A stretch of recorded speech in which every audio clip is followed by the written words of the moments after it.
See that thing in the sky there? That'll be the Vox relay. Vox stations serve as key communication hubs for the Protectorate. Unauthorized visitors are likely to be shot or hanged on sight. That's why we're headed to Fairfield first. Less chance of us getting shot while picking up debris trail.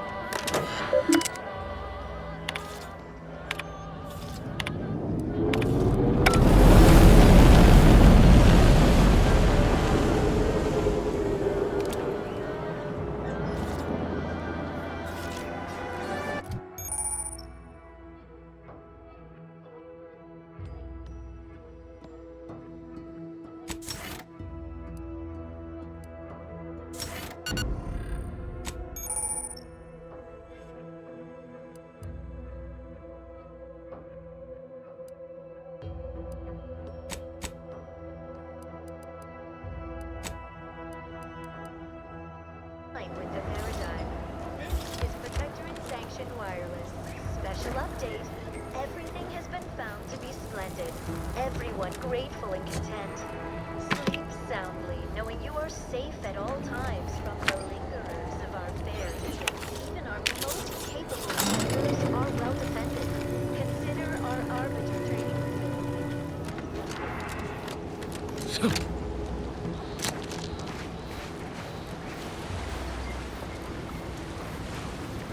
At the risk of sounding glib, that ain't a good sign. Correction. The sign seems to be functioning nominally. Can't say the same for the trooper.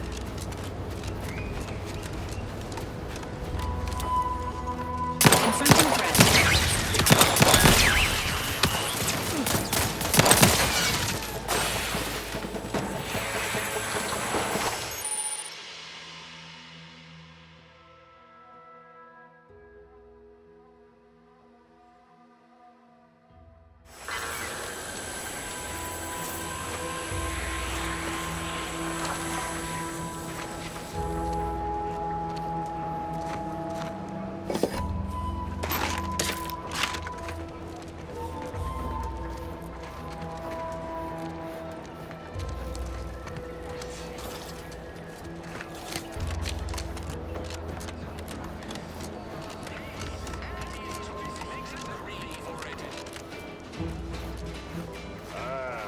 Company. Must be from that ship on the landing pad. Whoa there, go-getter. Welcome to Fairfield, now under the new and improved management of Auntie's Choice. I'd usually ask if you were affiliated with the previous regime, but you lack the bewildered gaze of a yay-saying Protectorate subject. Even so, going to have to ask you to identify yourself. Still a war on and all.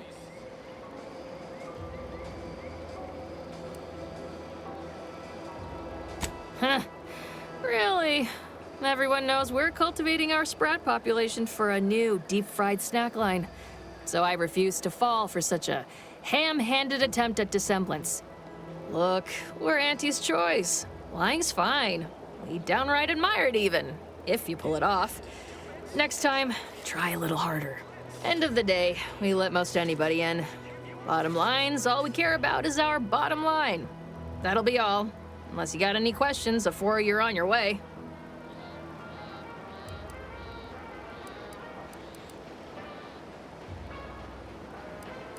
On the way from the landing pad? Had a convoy out that way. They're overdue. See any sign of them? Damnation. I had a friend on that detail. He always carried this, keepsake. You didn't happen to find it, did you? Well, never too late to start. Plunder's plunder, Auntie always says. Them Protectorate drones been a serious menace of late. Heard Trooper Faulkner shot a few. You find a way to put a stop to them, there's a bounty for it.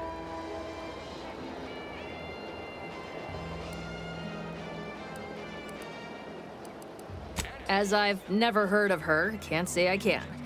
Seems like Minister Milverstreet knows everybody, though. Probably ask him. Anything else? What? You been in hibernation or something?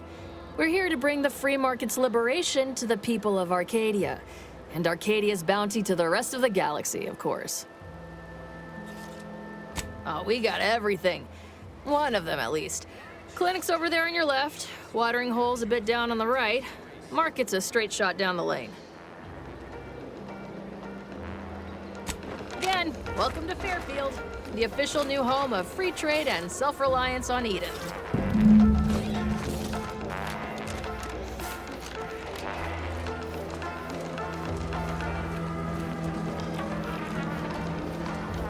Keep your petty skepticism. I'll pay my tab in no time. You'll see. Mark my words, when my deal comes through, I'll have enough bits to... Swear, I almost had it this time. Everything all lined up. Easy mark, guaranteed moneymaker, favorable terms. Practically the recipe for success. Look like you've had your share of troubles. Ever had the perfect opportunity just slip through your fingers? Well, you caught that, huh? Perceptive sort. I'm having what some would call an existential crisis here, meaning the success of my existence is presently hanging in the balance. I had just the thing to get me a fast-track promotion to lower middle management. Now you seem like someone who knows a good deal and wouldn't be adverse to helping me out. It's like this. I agreed to meet with a business associate to finalize a deal, but the location got set for Spire Grove. Problem is, you been outside of Fairfield? Well, the funicular to Spire Grove broke recently, so I got no way to get up there. I'd break my neck scaling that cliff for sure. There's a long way around, but it's not for me. Why, the path there might be lousy with raptidons for all I know. It wasn't before, but mayhap they were just lulling me into a false sense of complacency so they can strike.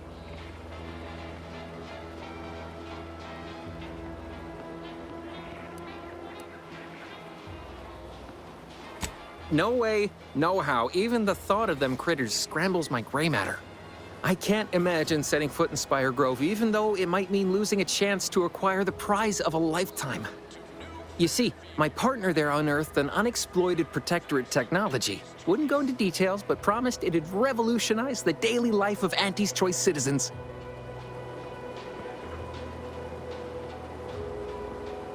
Don't want to bargain none? Might suspicious, you ask me.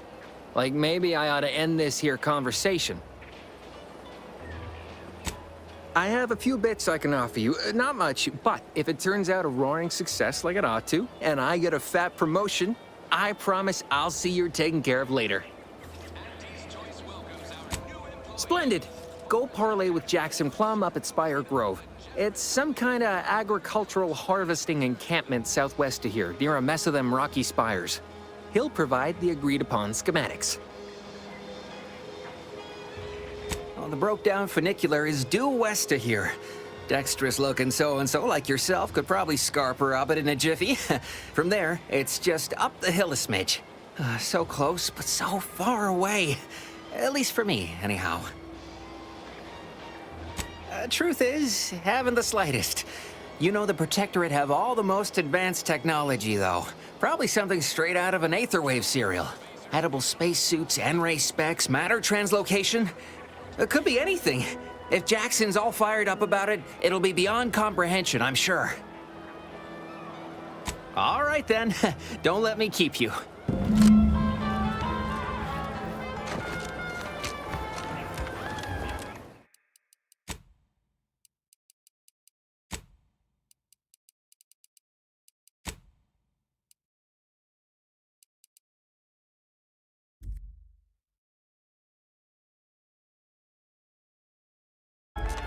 Never been the type to sit.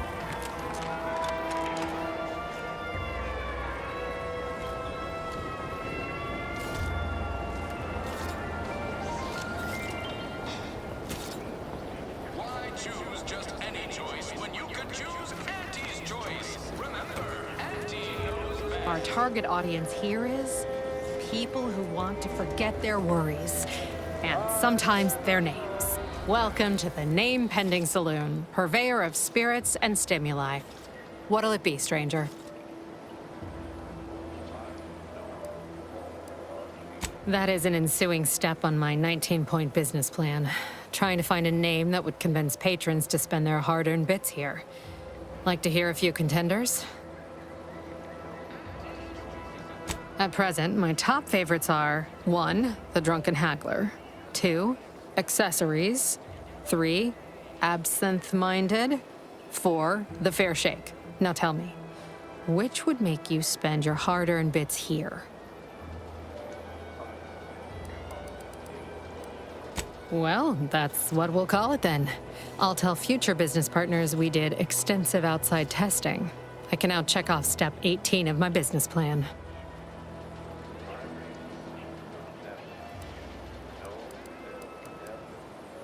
Shh, not so loud. Look, operating a new location sure ain't easy. Swear I get blamed for anything going wrong, whether it's my fault or some foul up from the local head office. But the nice thing about Fairfield, if you sound like you got some know-how, people believe just about any bit of hooey or bunkum you declare. Why, sure. You'd be surprised how much loose talk and idle speculation occurs around here. What, between them Protectorate defectors, finally able to speak their minds, and all our off-duty Auntie's employees carping about work and the war. Any particular topic you have in mind?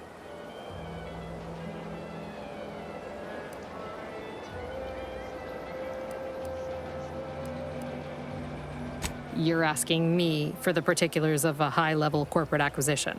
Like, an in-depth accounting of the various parties who vied for control and who won out in the end? They merged. Rebranded. Auntie Cleo seems in charge now. Dunno. Do my best to steer clear of corporate intrigue. Vox Station's run by a brigadier by the name of Montelli. Sounds like he's as much a danger to his own troops as ours. Real piece of work, even by Protectorate standards. Reportedly enamored of show trials and summary executions. Oh, Minister Milverstreet's blessed with the gift of gab. Swear he could sell bypass shunts to a Raptidon. Ain't one of them falsely magniloquent types, though. Sincere fella. Shares command of Fairfield with Acquisitions Officer Carr. She's blunt and murderous. 2 traits Auntie's choice highly prizes in a commander of corporate forces. To say they have differing approaches to leadership is like saying, gee, suns are hot, whilst being incinerated in a solar eruption. Tell you one thing you can't avoid, the bridge. No other way around it, and at present, it's held by Protectorate forces. We have a small contingent of troops bivouacked nearby. Forward Operating Base, they call it. My pleasure. Got anything for me in return?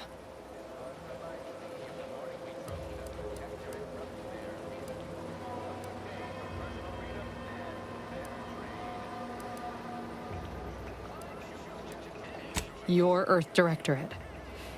Never figured to meet one of you all, especially in here. It's like some hapless critter, once thought extinct, just trotted on into the place. Here I was hoping you'd have a good story for me in exchange, but oh well. Not everyone's a seasoned raconteur. All right. Appreciate you dropping by. Don't go into that. That guard wasn't being ironical about the giant hologram over Town Hall. Well, guess we ought to go acquaint ourselves with that minister like she said.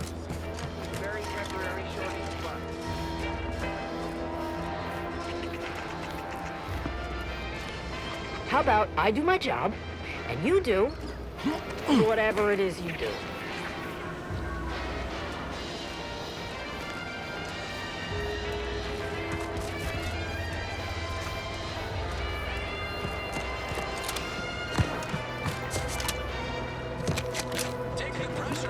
I got a job to do, and it ain't talking to out-of-towners. Atmospheres of pressure. With a door this tough, they must be storing something good in there. Yeah, guns, armor, probably some ammunition too. Honestly, Kemp ain't that much of a mystery. You're thinking too small, Murph. I'd put money on the Protectorate stashing treasure inside. A whole pool of bits enough to swim in. It's a constabulary, not a bank. And certainly not some kind of gold-filled swimming hole. Besides, these Protectorate lack imagination. Never had an original thought wasn't written down for them first. Like I told you before, it's probably just guns. We've tried everything short of skipping a ship through that door to get inside. Though, come to think of it, maybe that's not such a bad idea. Don't encourage him. Fine, Skip drives out. Say, maybe we could commandeer one of them tractors out in the field instead. Oh, bet that could plow through the door. In case you haven't noticed, we're in the middle of a war, and hard to say whether we're winning or not. Better question is why no one else is treating this like a top priority. In any siege, advantage goes to the defenders. Right now, the Protectorate still has control of the bridge to the Vox station. That station is the key to taking Paradise Island. When, Officer Carr ever gets the go-ahead, we need to be ready. Right. With all our new trainees, we've got the numbers. But bodies won't mean diddly without the weapons and equipment hopefully inside that armory. If there are any weapons at all, I still say it's treasure. This is Eden after all. You've made your case, Kemp. I'm more interested in hearing the opinion of our new friend here. What do you suppose is in there? What is with everyone and treasure? I don't see it mattering much either way. That door is sealed tighter than a salt tuna can. Nobody's getting through anytime soon. Oh, really? Why didn't you lead with that? Ordinarily, I'd question how you came about such a unique skill set. But circumstances being what they are, have at it. Just know we're keeping an eye on you.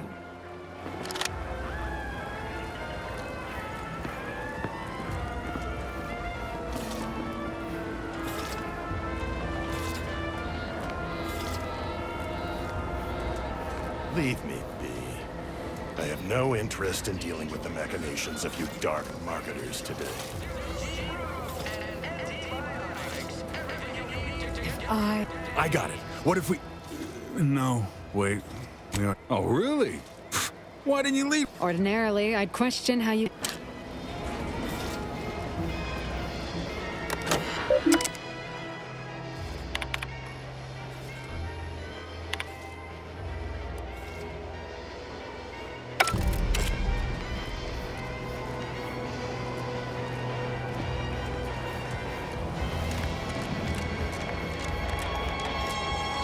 I got ejected from the saloon because I'm 3 sheets to the wind. Well, maybe I am drunk. Drunk on bold ideas.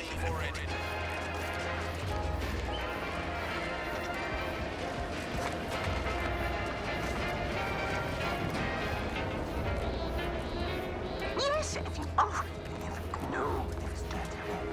Do I look approachable? Because you're not. No, if you understand, you can. Oh, positively, no.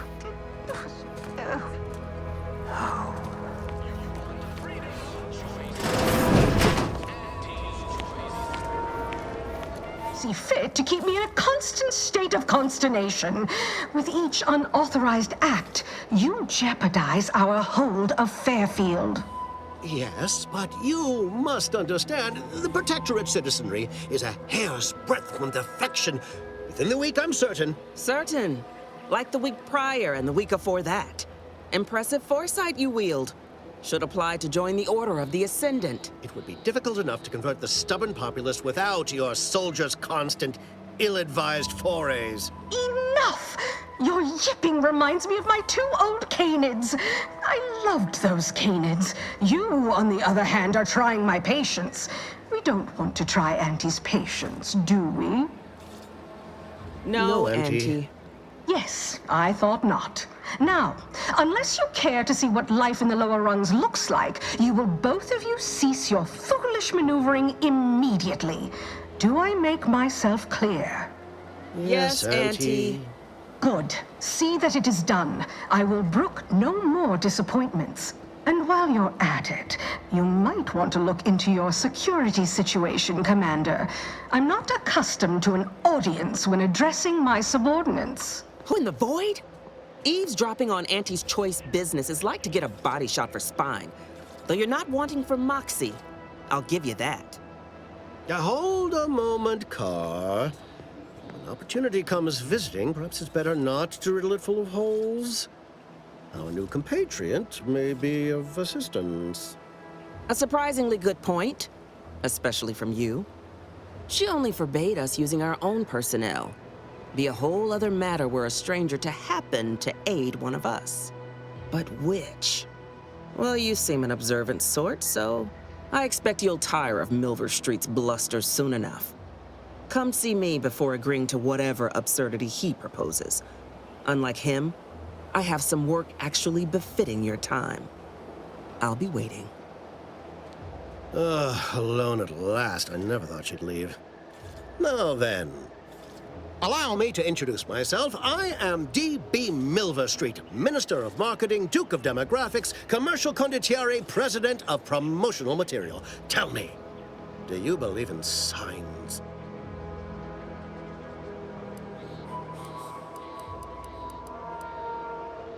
Perish the thought. The first rule of diplomacy is never to slight a potential ally, if it can be avoided. I do not believe in signs. I believe in opportunities. Right now, at this moment, you and I have an opportunity to save countless lives. But I'm hardly the type to beg and ask for nothing in return. Tell me, what do you desire of this island?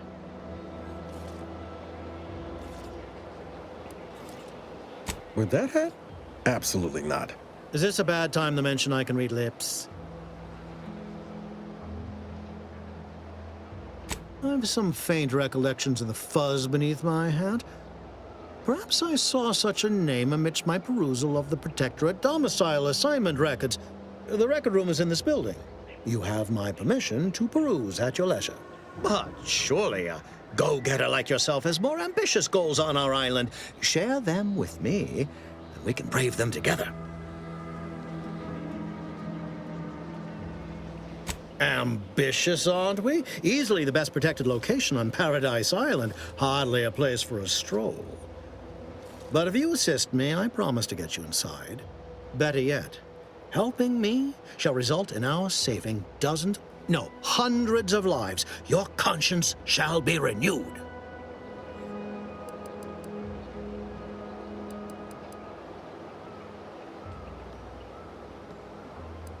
You can't blame a body for wanting to practice, can you?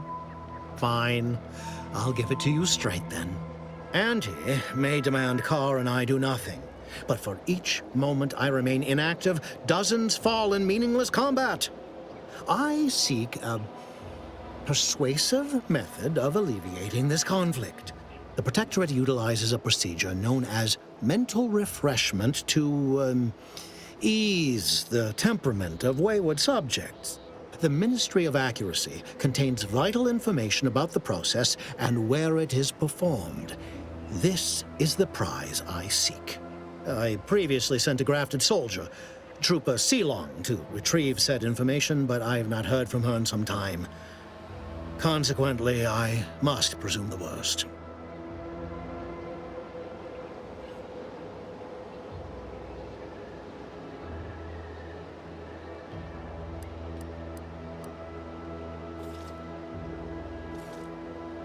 Yes, one additional word of warning. The good Commander Carr shall not take kindly to your working with me, though that is a bridge most worth burning in my estimate.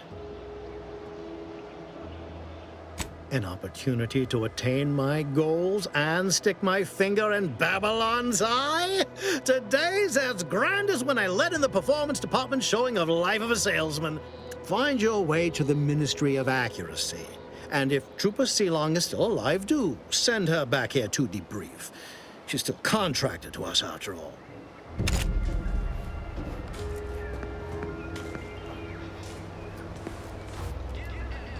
Watch out for that Auntie Cleo. I know she don't look it, but she's more dangerous than she seems. Even the whole of Spacer's Choice couldn't outmaneuver her.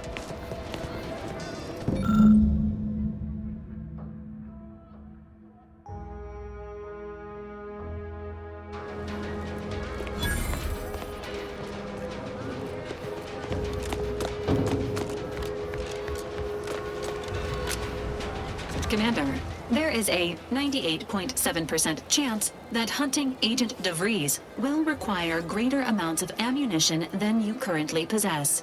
Ammunition can be purchased at vending machines or crafted at a workbench using materials like this collection of scrap metal and powder.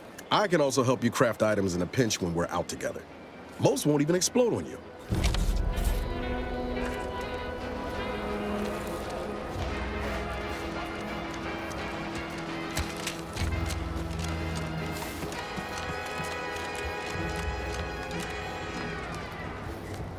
Auntie's choice knows that a better you is just 3 pills and an ointment away.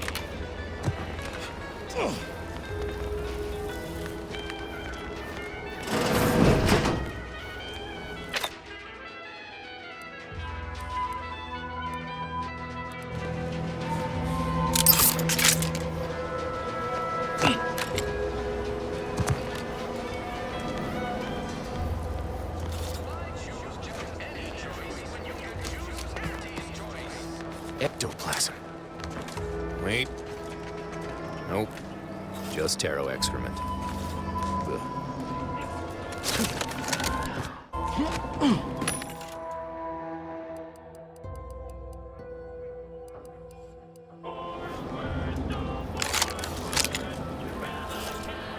Heavens, Auntie, you scared the living daylights out of me.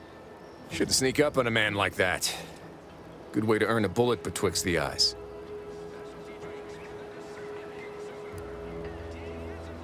You know, you might be right. I'm reliably certain I do not want to find out. Guess I should apologize for all that hullabaloo before. Just mistook you for another unfleshly manifestation.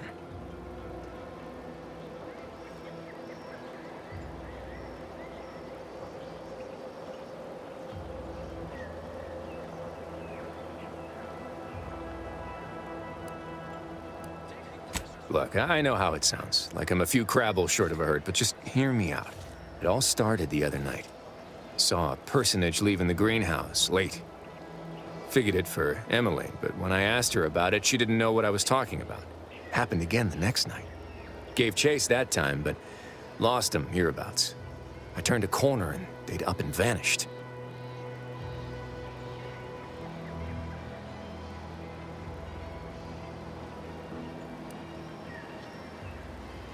Or maybe this entity only had the strength to manifest but briefly on this mortal coil. Communication would have proven too difficult for a being of pure information.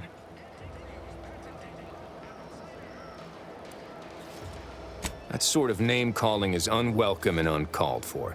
If you don't want to help, then be on your way. No one nailing your feet to the ground.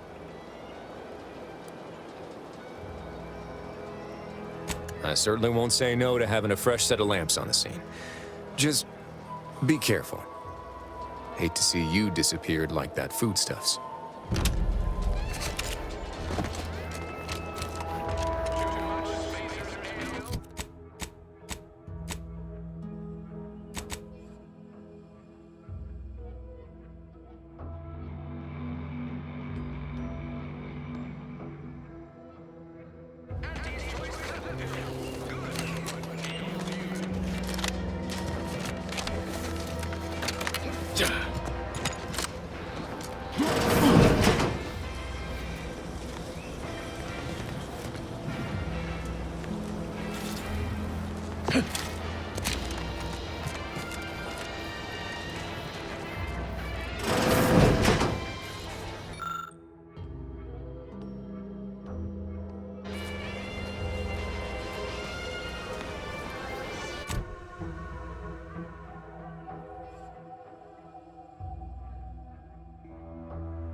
DeVries sure has some cheek putting the Earth Directorate symbol on her wall after everything she's done.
My cover story has worked.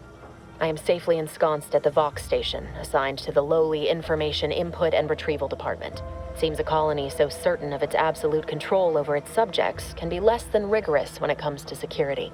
I was able to easily widen out a space behind the walls of the main control room to establish my safe room, giving me unfettered access to the communication transfer conduits. I have hacked into their system downstream from the security protocols, so I am able to infiltrate their entire system with them being none the wiser.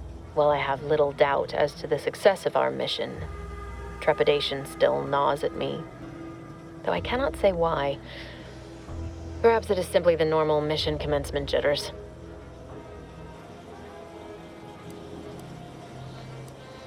I did it. They are all dead. And I am still alive. I had not expected this. I had prepared no alibi, and so felt assured my ruse would be discovered and I'd not have to carry this burden. But the complete gullibility of the Protectorate subjects cannot be underestimated, it seems. My threadbare excuse of my grievous wounds as pitchball injuries was accepted without question.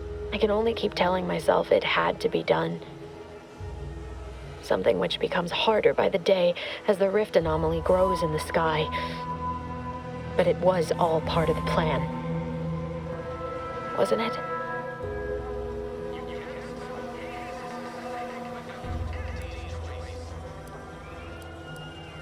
I thought my duties complete. Information gathered, reports filed, preparations made. I'd even created a fictitious identity and work transfer to Horizon Point Station well ahead of schedule, in order to keep anyone from tracking my movements upon commencing the mission. All that was left was the waiting.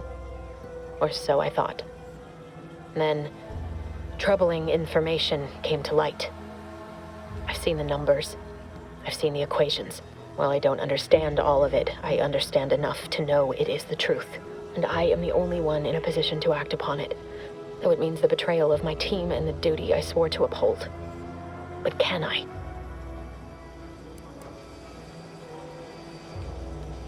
I can't believe this.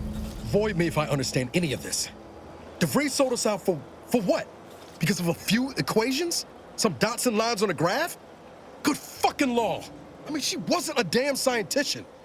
She said it herself. She didn't understand all of it, the math. So what was she thinking? No. No. You didn't know her. Not like I did. Like I thought I did. Damn it! I never wanted to talk about this.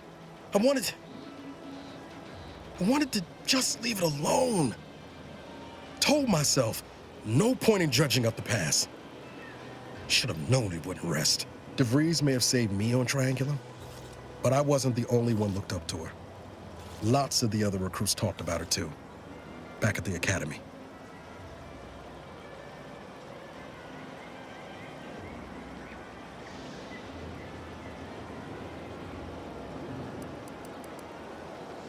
We all thought she was the pinnacle of what an agent should be. Tough, smart, ain't a job she couldn't get done. And better and faster than everyone else. Inspired all of us. Reckon so. It's a mite embarrassing how much worship we all put on her name. You put a tool in my hand, I would have built monuments to her. Figured my own career could be just that. Doing for others what she done for me. Never imagined I'd actually get to work with her. Me, some nobody from Triangular. And then she betrayed us. Tried telling myself it was an accident, but now we've got the cold, hard proof it wasn't. Law only knows why she trusted the Order's numbers.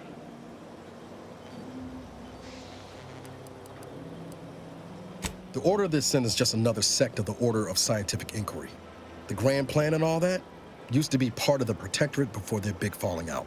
Believe they can predict the future or some such, but nice plan-abiding folks don't kill for the betterment of their cause. I can't believe the Order plotted our murder.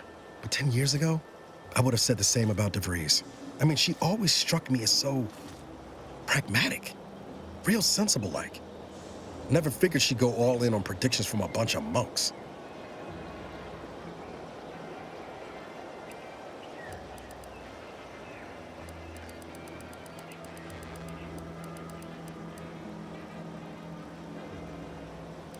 Used to think they were good people trying to do right by their beliefs. But if they put the idea in DeVries' head to leave us for dead, might be time I reassess that opinion. I don't take issue with folks clinging to whatever keeps them afloat.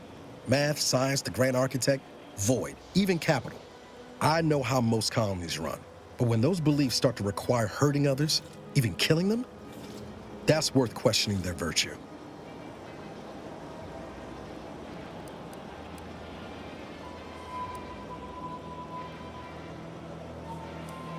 That's different.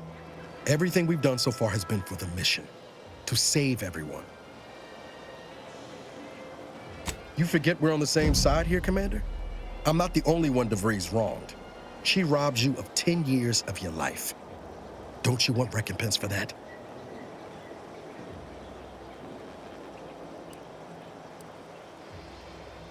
Exactly. We get answers, then she gets a bullet. Everyone goes home happy. Whatever her plans, she started putting them in place while stationed undercover at the Vox Relay. Our next point of order ought to be getting in there. Reckon there's got to be someone on the island who can help us with that. Let's keep asking around. Friendly-like.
Let's keep your lamps lit for wildlife.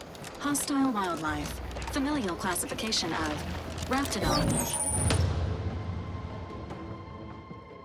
Let me know when you need a distract. I swear to God.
Emergency protocol surrender.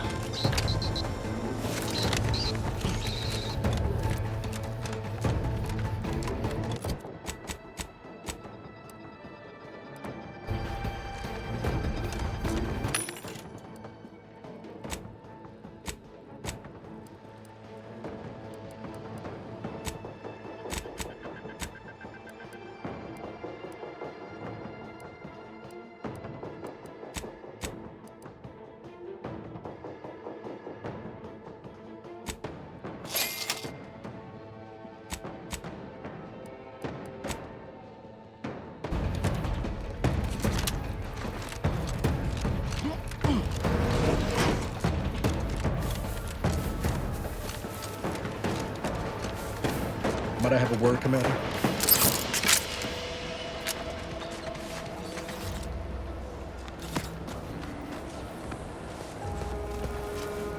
I know I've been pushing to find DeVries, so this might seem a bit of a left turn, but void it. I'm just gonna ask. Got an old friend here on the island. The doctor who patched me up after Horizon Point. Ex-Protectorate, a good man. Tracked on the Westport a short time ago, but never got up the nerve to visit. Reckon we could drop by and pay him a visit. Brief one, of course. I'm being serious here, Commander. Could you try doing the same? I had some bad years on my own. Now with you here, being part of a team, this might sound a mite soppy, but I feel like I could be a proper agent again. That starts with writing accounts. This friend of mine, Zebulon Tran, I let him down. And I've been chewing on that live wire for a while. Too long, maybe.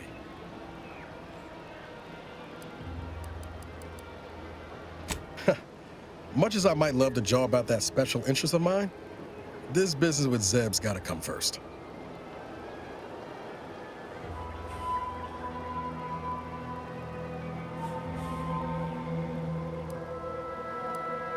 After I recovered from Horizon Point, Zeb and I ran together for a spell, doing what we could to help folks in difficult spots.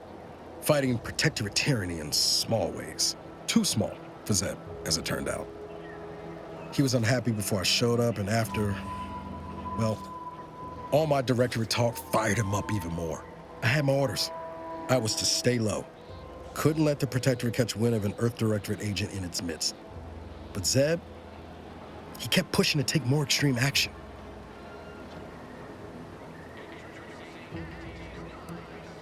Resistance is a mite strong. Wasn't like he was part of some greater movement. He avoided speaking out of line, but he was already spinning up discontent by the time we met.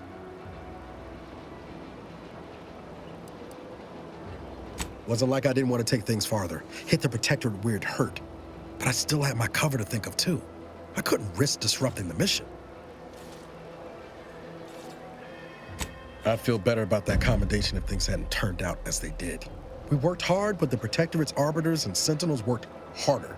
Often than not, our help only made targets of the folks whose lives we were trying to improve. Didn't matter what we did. Arcadia was still caught under the Protectorate's boot. Figure you say as much, but I'll admit, after 10 years in this colony, it's getting harder to argue an opposing view. Anyway, things weren't good. Zeb and I couldn't find the rhythm we had before. We were arguing every day. Eventually, cutting ties just seemed for the best. Clean like. Only later I learned Zeb hadn't given up the struggle like I assumed he would. He got to stay in mental refreshment for his trouble. That's the last I heard of him, till recent.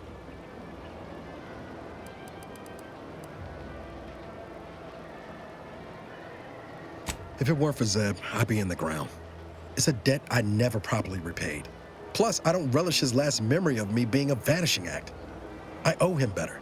And since finding you, well, a lot feels possible now that didn't before. Well, don't spare my feelings none. Like I said, I know we've got business elsewhere, but I wouldn't have asked if it wasn't important. Just, if you're going to be heading over to Westport, let me trail along, all right?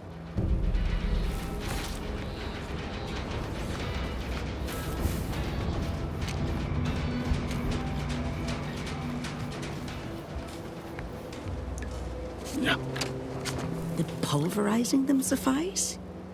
No, I could liquefy them. Apply heat and congeal them into kibble no beast could resist. Oh, Ethel, darling, you're a genius. Approach with less haste next time, won't you? Copernicus may be tame, but he still doesn't take kindly to being startled.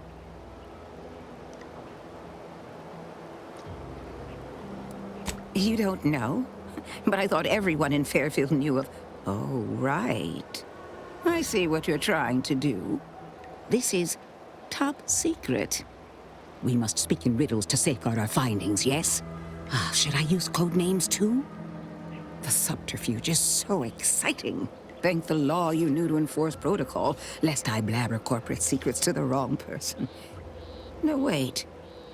You're not one of Auntie's choice.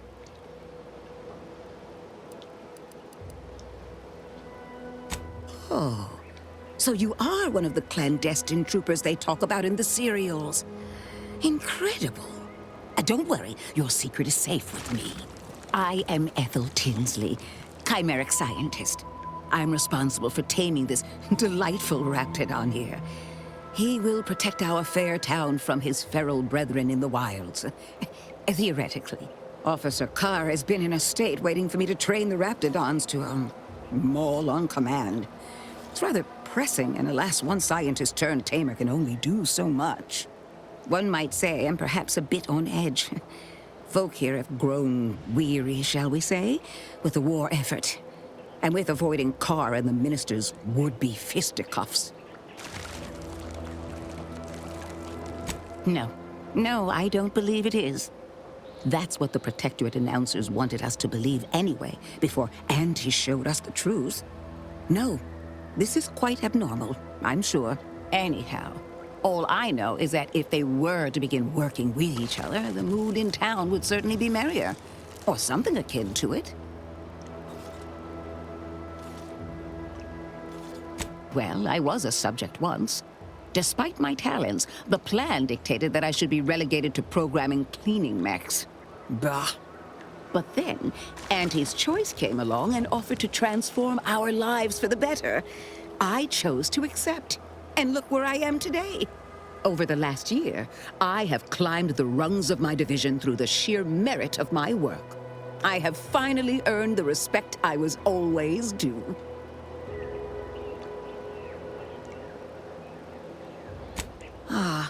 So you must understand what my position exemplifies and why my work has become my pride. When I embraced Auntie's, I was given latitude to better myself. My dreams and abilities were my only limit. That's the beauty of Auntie's choice. Everyone can make of their lives what they wish. Ask any of the other Protectorate subjects who converted, and they'd echo my words.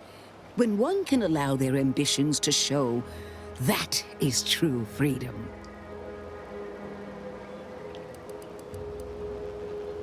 They did. I was in a dreadful state before the invasion. I fear I was close to disappearing myself. The Sovereign claims to provide for all of our needs. But without freedom and autonomy, I could not find happiness, in any case. I do hope I've satisfied your curiosity. The war effort and liberating the rest of the Protectorate waits for no one, you understand? I would never imply such a thing. I'm sure the Minister and Officer Carr have only our best interests at heart. Though I must admit, their continuing quarrels give me trepidation. I'm unused to the way things are done here, I suppose. The Protectorate leadership never behaved in such a manner.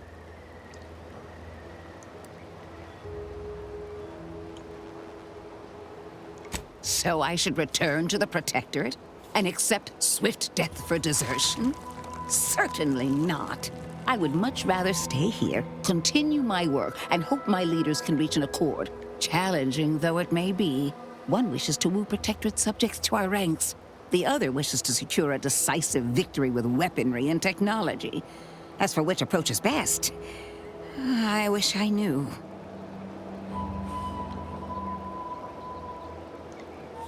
I see. I hope his spirits may be sustained. I have grown fond of the Minister. but I cannot help but wonder if he fully understands how proud the Protectorate are. It takes great courage or desperation to acknowledge the wrongs of one's society, and even more to leave it entirely. He may find that courage to be rarer than he thinks, or perhaps he will manage to prove me wrong with his powers of persuasion yet again. How I would welcome it in this case. Very well. I ought to focus more on my work than on social tensions anyhow. I work directly with Officer Carr and her soldiers to ensure they're outfitted with the best Raptidon counterparts Paradise Island can provide. In theory, they'll be trusted to guard our most precious assets, including our leadership. For now, they deter encroachment from wild Raptidons. It's most agreeable.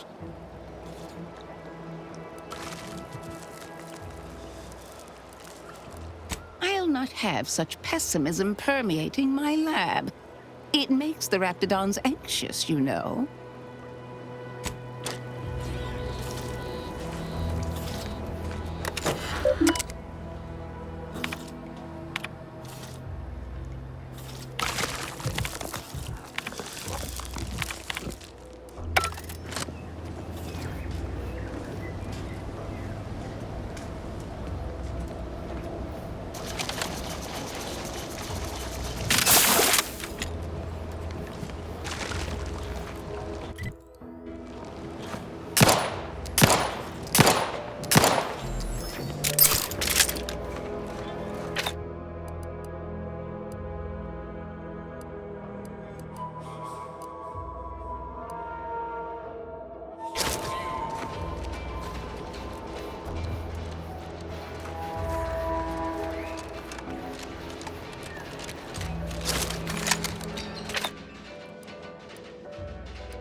That must be the greenhouse.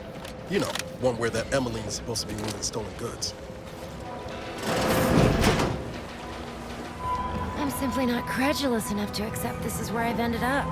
Doing the work of at least 3 lackeys. A full half-dozen automechs. All but my lonesome. I'd welcome you, would-be consumer, but we are not a retail operation. Please visit the various consumer locations around Fairfield for all your purchasing needs. I have far too many claims on my time to be able to cater to the curious at the moment. I was meant to have help, but they lacked the barest amount of gray matter it takes to keep from getting locked up by excessive corporate malfeasance. So I'm on my own here, breaking my back, trying to buttress all these vines on top of all my other jobs. Oh, the bits I wouldn't pay for some of those mechs the Protectorate used to work this place. So, is there anything else, or can I get back to work?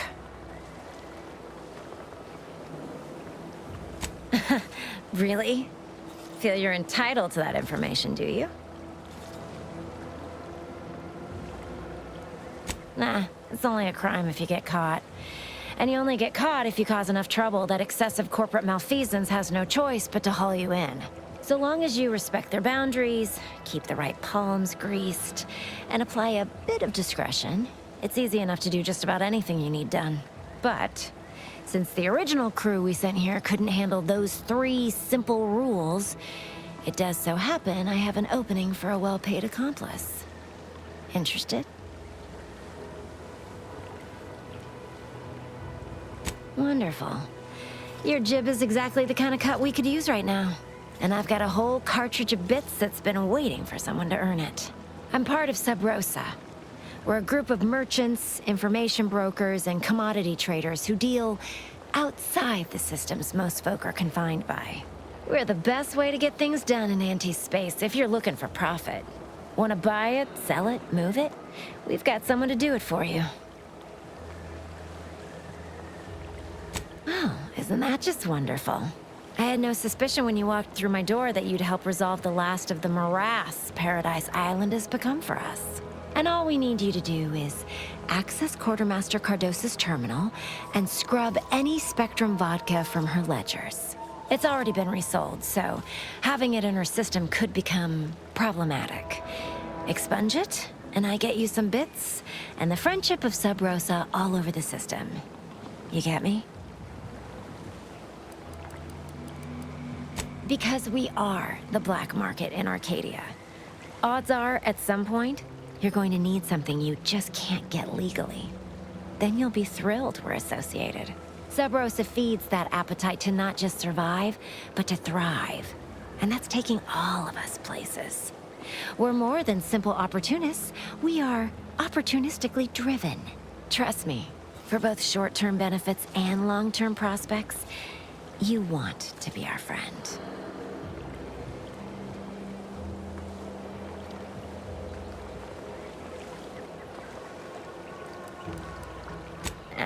It'll probably be nothing.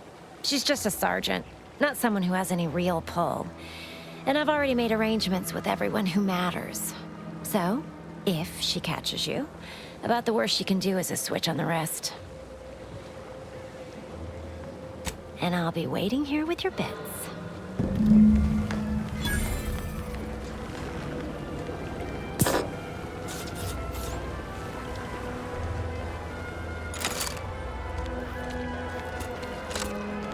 This Moonian character of yours, is he some kind of off-world deity? No, just sort of a mascot.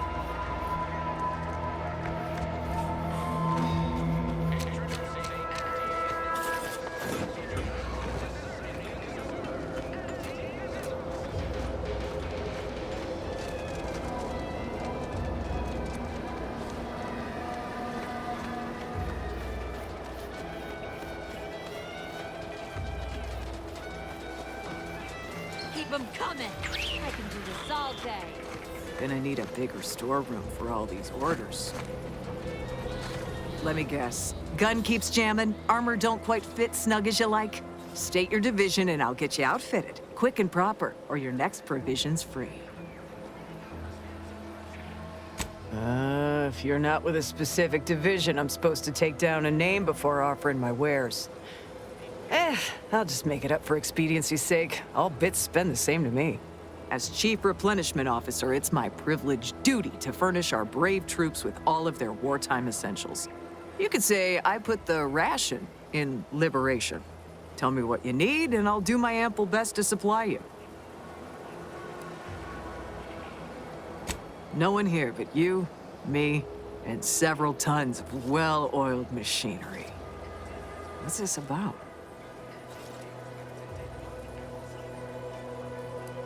Now there's an odd request. If you've got queries about my stock, I'm sure I can answer them for you.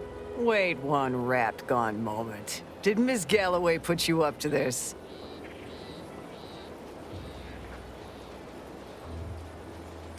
I can't for the life of me induce a reason as to why a greenhouse manager would be interested in military inventory.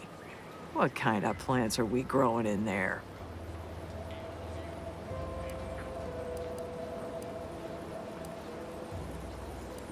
All all the while, I thought they were growing healthy little comestibles. They were planting the seeds for psychological warfare.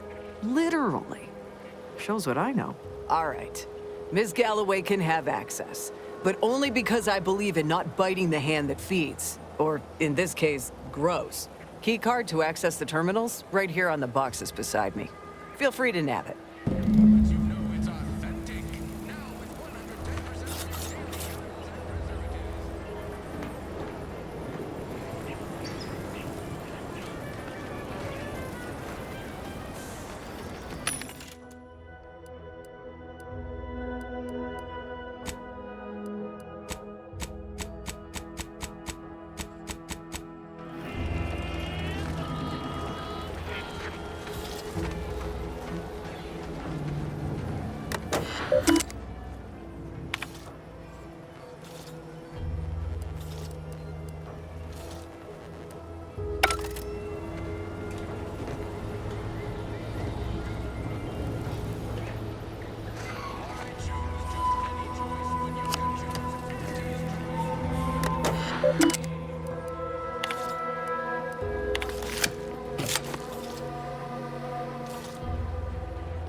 Marginal improvements. Trainee Lindell, be so kind as to remind us all what the first rule of the range is. Guns are weapons, not toys. And do we aim weapons at colleagues or at our own unprotected upper stories, even in jest? Hint, we do not. The soldiers before you are former Protectorate subjects, mainly of the farming variety. No knowledge of combat. Scarce experience wielding anything deadlier than a wrench. They are accustomed to being told what to do, when to do it, even how to think. A lifetime of habitual servitude is not broken in a day. I'm not one to idle in the path of a good faith effort to accelerate education. The faster we can get more soldiers in the field, the better. There's just one problem. I don't know you. So, respectfully, I must ask, what do you feel qualifies you to give instruction to my recruits?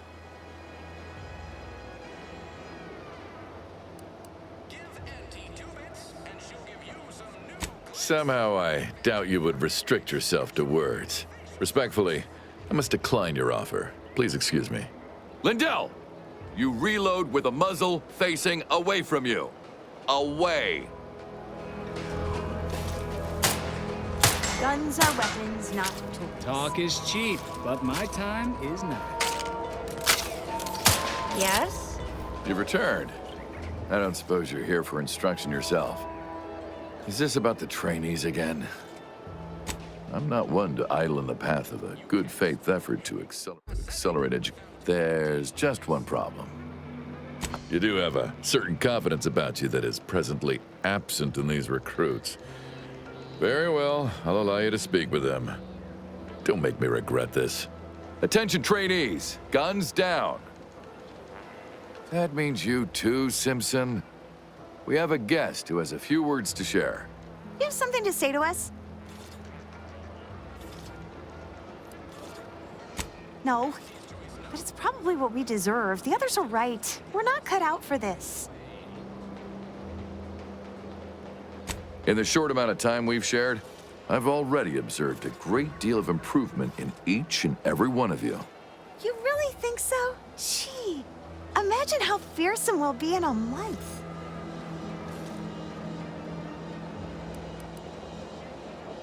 Precisely. Anticipate, then react.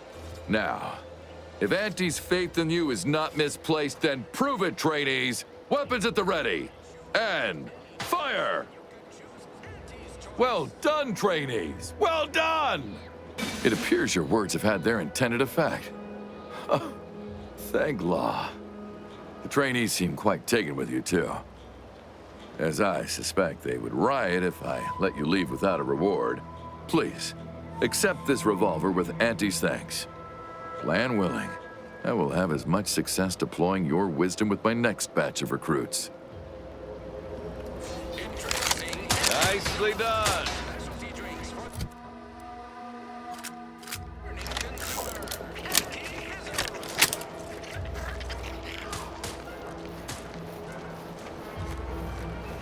Go consume like a good consumer.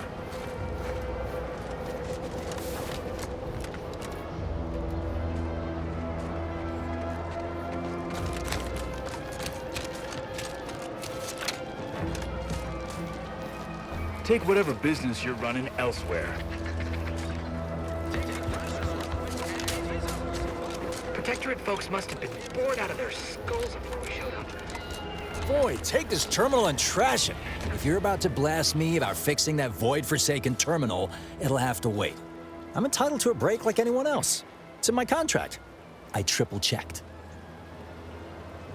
I'm a technician. I've been getting pressure from folks up top to deploy these Protectorate drones to the military camp on behalf of Auntie's choice. The drones are ready to launch. All that needs doing is fixing their targeting priorities so they mark us as friendlies. But I can't breach the terminal's security protocols. Drones are only as dangerous as their programming. But it's a moot point anyway. These ones ain't gonna shift on their own anytime soon. And that there's a problem. I know it probably seems like we're up to our ducks in troops, but half of them are ex-Protectorate trainees who can't tell the business end of a rifle. We need these drones. Guessing that means you're flat out of ideas? Figures. Not that I need the help of some Protectorate townie, understand, but I might have heard my predecessor was odd-jobbing it around town these days. Magnus, I think his name was. Bet a fellow drone operator like him would have some insight into all this perplexity. What? Oh, yeah. Must have gotten jammed in there prior to the liberation. Truth be told, I'd forgotten about it. What with all the trouble this terminal's been giving me. If I can get these drones launched, you're welcome to help yourself to it.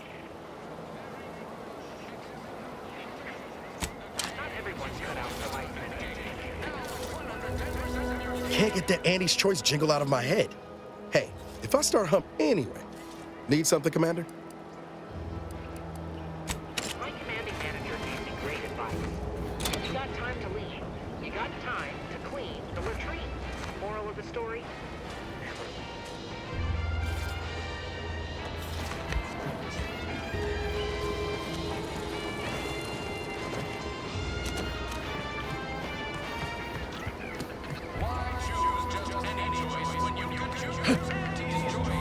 What's all this talk I'm always hearing about middle and lower management? Well, the middle managers assign all the hard work to... Hello again. You get that inventory issue sorted? How grand. That officially mops up the last of the mess from the buffoons that came before me. And, as promised, my good fortune is also your good fortune. And while this might be a tad fewer bits than you were hoping for, remember, you've also made allies that you'll find all across Arcadia. Just keep watching for paintings of a stylish yellow rose with a split black circle near the middle. Like the one you passed on your way in. Find that rose, and you find Sub Rosa.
I suppose it was only a matter of time until we were discovered.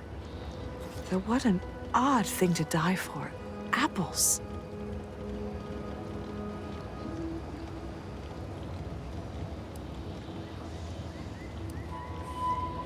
Is that not why you've come? Because you discovered our recent larceny at the greenhouse?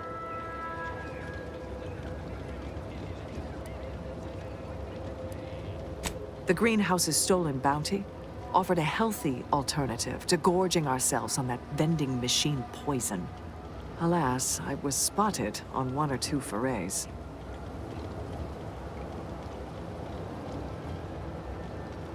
I am merely quivering with rage over this insulting interrogation. And that scent you so subtly pointed out is the aroma of noble effort. Foreign to you, I'm sure. Thought I saw you disappear in here. Oh. Seems I've stumbled into quite the shindig. You lot been hiding out in here all this time? Touch cramped, ain't it?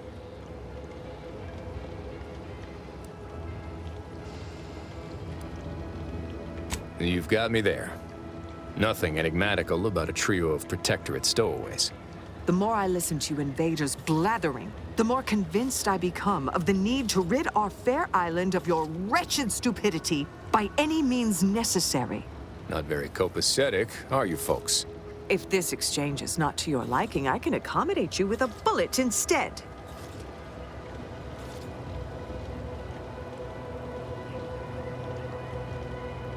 Spare me your insults. They mean less than nothing coming from the mouth of a corporate pet.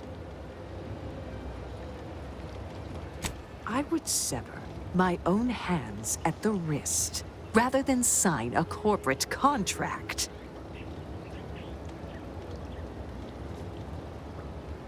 A generous offer. But we prefer to die in the service of the Sovereign. I will admit, dying like a cornered sprat is not the righteous future the Order predicted for me as a child. But what other option is there? Failure is disallowed. Surrender is treason. You must think highly of your skills to believe you would come out on top during an engagement.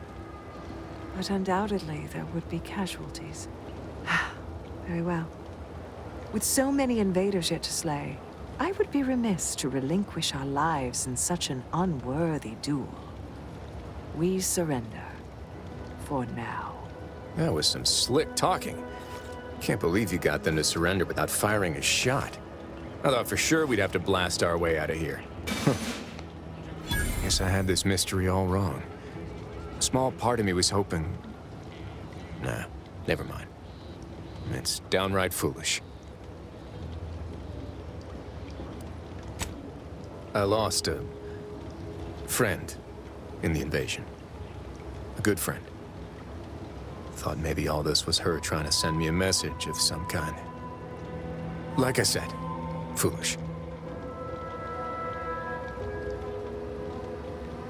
She was. Yeah. Oh, that feels good to say aloud, even if it hurts too. Romantic entanglements ain't exactly encouraged between troopers, especially in the same division. Supposedly compromises our decision-making in the field. But I digress. Thanks for your help, and for listening to my languishments. Glad someone else might remember her now, too.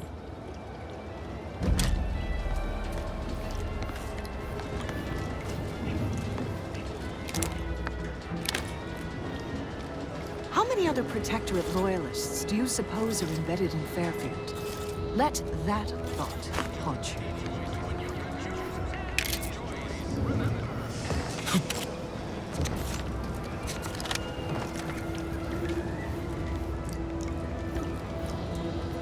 I'm practically a detective now. I wonder what other mysteries around here need solving.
Slow down. Schultz went where? Sakes alive.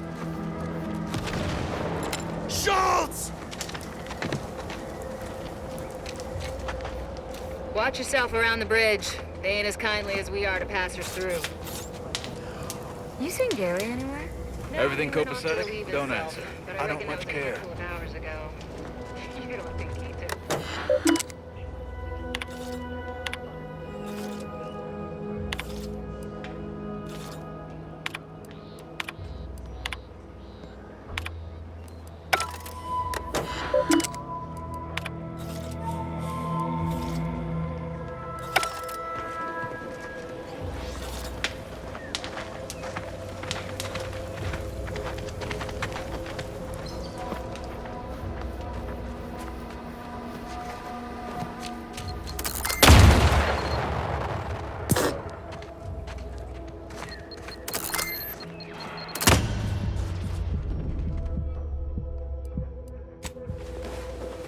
More nice.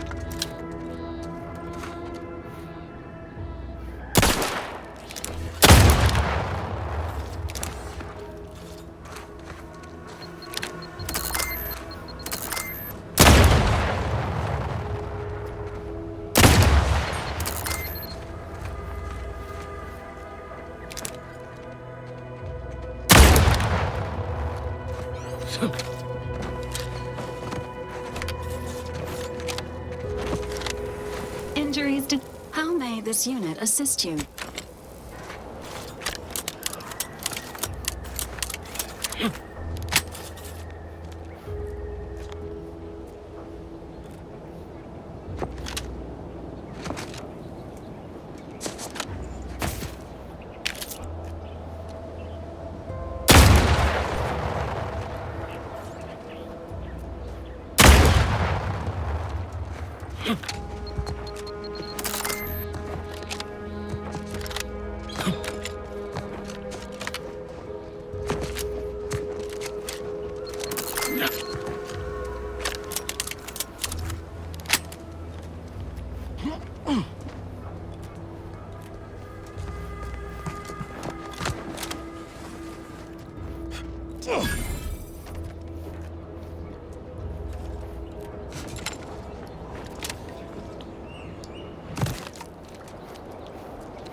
This path may allow you to bypass many of the bridge's defenses, Commander.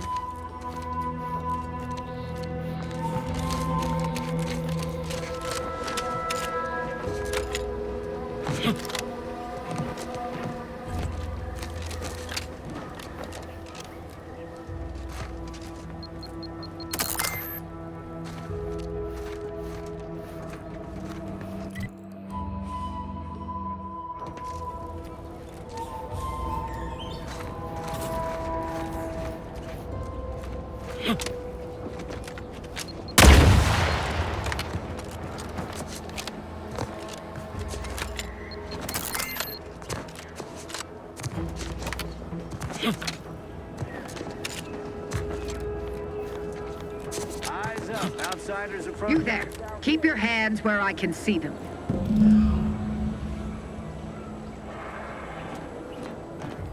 Stranger, consider yourself lucky that I've been ordered to not open fire unless fired upon.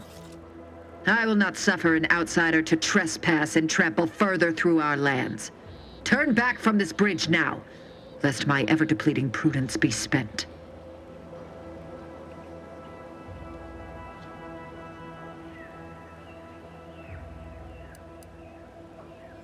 This is an abnormal engagement indeed. It's been a mutually assured stalemate on this part of the island for months. Why else do you think that enemy base nearby still stands? What I wish matters little. We Wardens are renowned for our discipline, our adherence to the rules of engagement.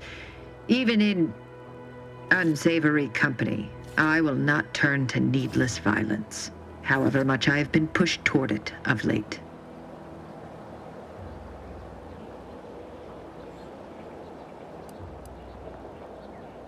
Out of the question. Must I repeat myself? If you are not a loyal Protectorate subject, you will not cross this bridge. Be grateful I do not judge with such haste as my superior to the north, Brigadier Montelli. He's been fervent of late, looking for any Protectorate subjects who have displayed disloyalty in his estimation. Any associations with wrongdoers results in swift execution. That has, unfortunately, put many folk in his sights, myself included. And so we wait for the proverbial axe to fall.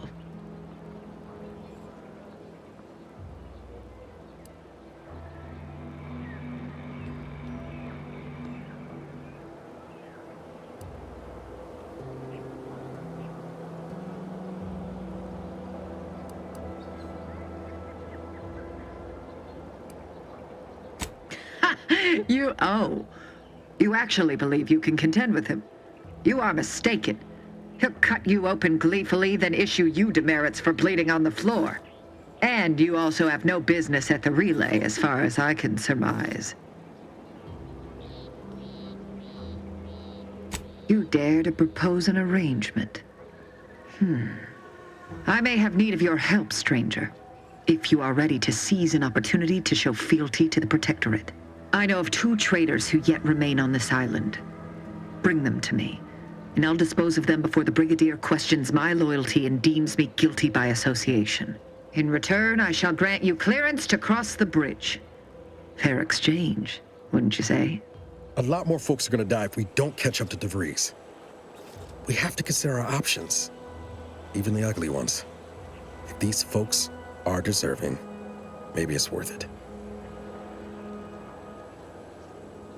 I commend you for your eager interest. I think 2 traitors in particular. First is Ida Rutledge, a worker at Spire Grove. I once had utmost respect for her. We were, oh, damn it all, we were friends. When the Grove went silent during the invasion, I assumed she'd fought to the death as any subject would. But reportedly, she's not only failed to die, but is also teaching the enemy soldiers how to use the equipment. Conspiring against us. Such treachery is unconscionable. The second traitor I seek is Charlton Weintrot of Westport. He is, unfortunately, my cousin, and most assuredly a disgrace to our line. He too failed to die defending his home during the invasion alongside the other residents of Westport. They'll be seen to in time. But Charlton, well, I must deal with him personally. Oh, how I anticipate wiping that smug expression off his face. Are these orders clear?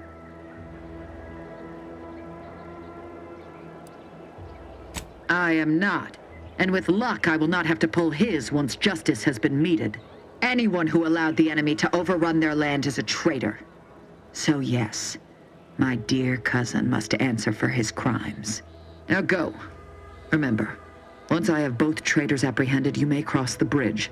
But beware if you step out of line. Other subjects may not be so generous with their deal-making as I. Farewell.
Pleasure not doing business with you. Maybe focus on self-bettering yourself.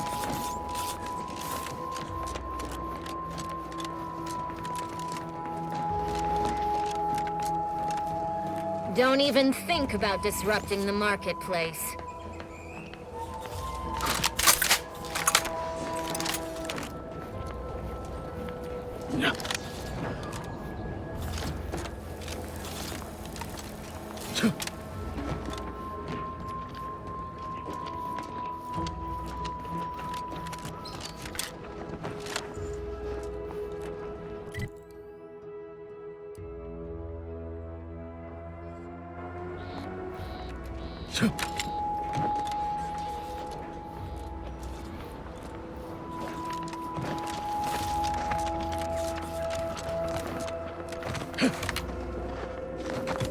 Stay in line or I'll knock you to the bottom of the org chart.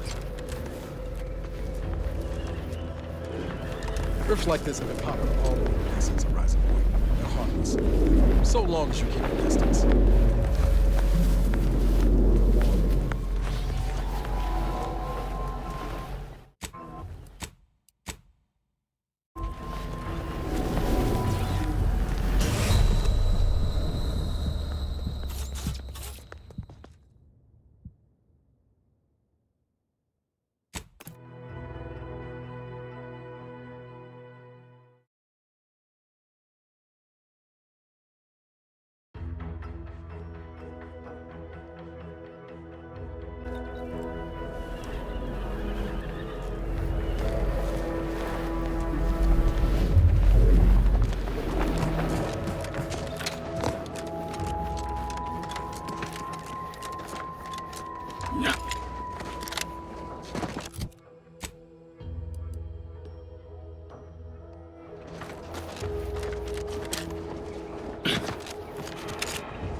Waste on your command.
Closed. Did you not hear me? This place is closed. No learning today about how everything happens according to the obscure calculus of an indecipherable plan.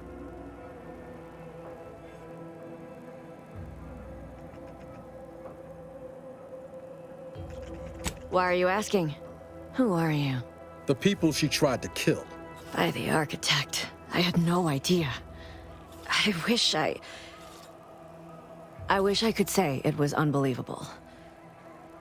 I was afraid she was becoming a danger to herself and to others. But this is horrifying.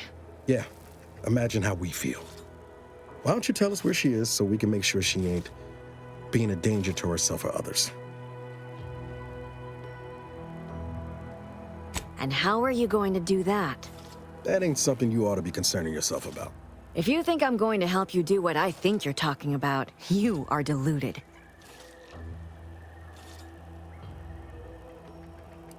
It is of no matter, regardless. I do not know where she is. I haven't seen her since before the corporatists invaded the island. I'm afraid she's going to do something terrible, but I just don't know what. Maybe none of this would have happened had I not introduced her to Victor. How did... You saw her terminal, didn't you?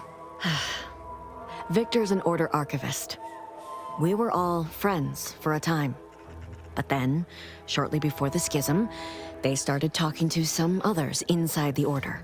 That's when things became tense. I started to become uneasy, scared, really. She kept getting angrier with the Order the more she worked with Victor and her other contacts. On top of everything else, it became just too much for me. Among other things. For some reason, she was obsessed with the cliffhanger ending of Chapter 6. It was the one where capitalist fanatics brought complete destruction upon Arcadia. But you know how it works. It was somehow miraculously saved at the beginning of the next chapter. Didn't matter to DeVries, though. She just kept going over it and over it. Would have talked to a Crabble about it if there was no one else to listen. That, and the invasion itself, set her mind to dark things. I begged her not to go down that road again. She was so agitated when I first met her. Must have been 7, going on 8 years ago now. She never slept, didn't talk to anyone if she could avoid it. After we became friends, she began to change. Still bothered her from time to time, but I thought it mostly behind her. I couldn't watch her go back to how she'd been. Or worse. We became friends when she saved me. I'd said something without thinking. Must have been distracted. We all know to watch every last word we say. For some reason, she interceded on my behalf with an arbiter, and she convinced him he didn't hear what he actually did. No one does that. Void, I didn't think anyone could.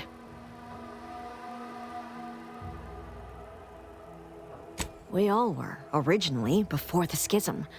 But she never gave it up, even when it became illegal to even mention their name. Which was surprising with how angry she seemed to be getting with them, even as she was deep into scheming with Victor and the others. She even continued to sign her messages, "See you in the equation." It's all so confusing. What do you mean? It was where she worked, one of the Protectorate's communications hubs. She didn't speak of it much, at least to me. She may have spoken to Victor about it.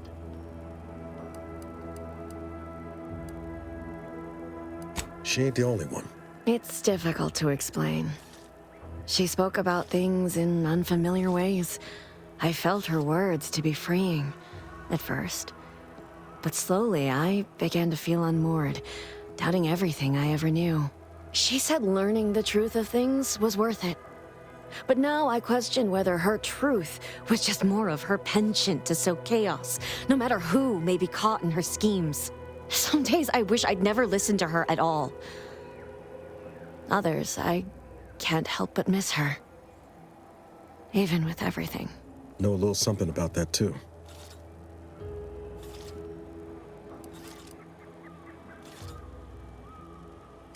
It is inexplicable to me as well. I even tried to go see her again, once, after the corporatists invaded Paradise Island and took over Fairfield. They seemed to let anyone in there. Some boisterous fellow even tried to recruit me.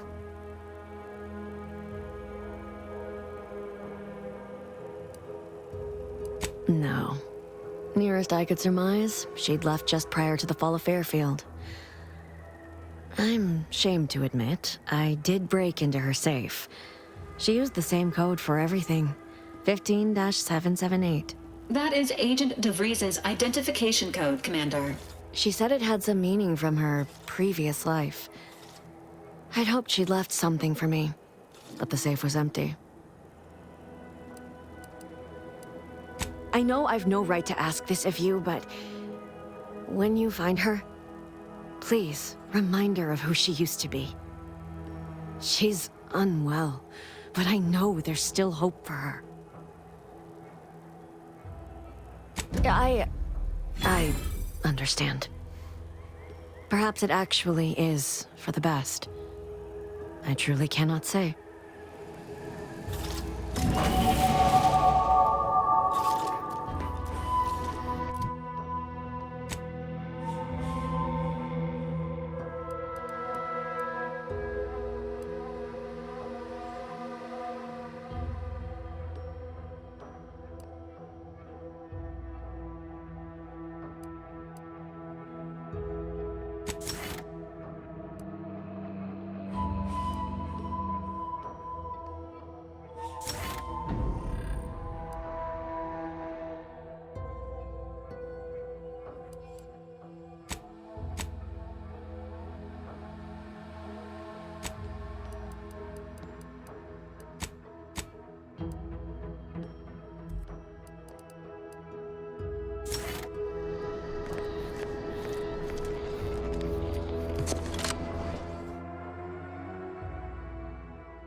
Physiological cues indicate acute cantankerousness in nearby armed guards.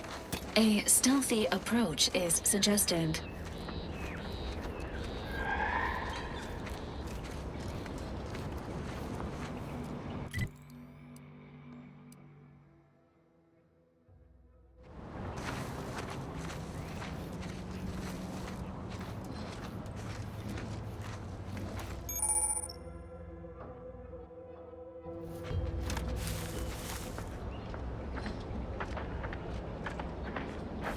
Now what? Sequencing attack strategies. Looking a few courts low, Commander.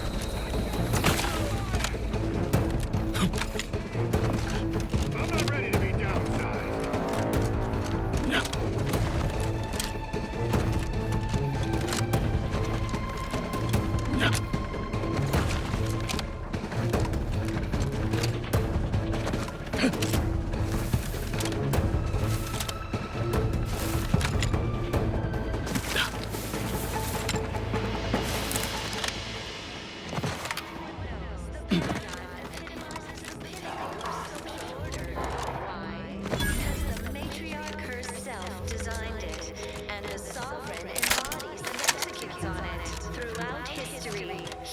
Societies were constantly out of balance. Huh. Well, visitors, huh? Just meandering about, free of any appointed minder? Not so sure I ought to be speaking with you. If you need someone to talk to hereabouts, I suggest you seek out Vigilant Hogarth. That tall, stately building back yonder is his domicile. Do hate to come off impolite. If you're so inclined, we can pick this up later, after you two confabulate.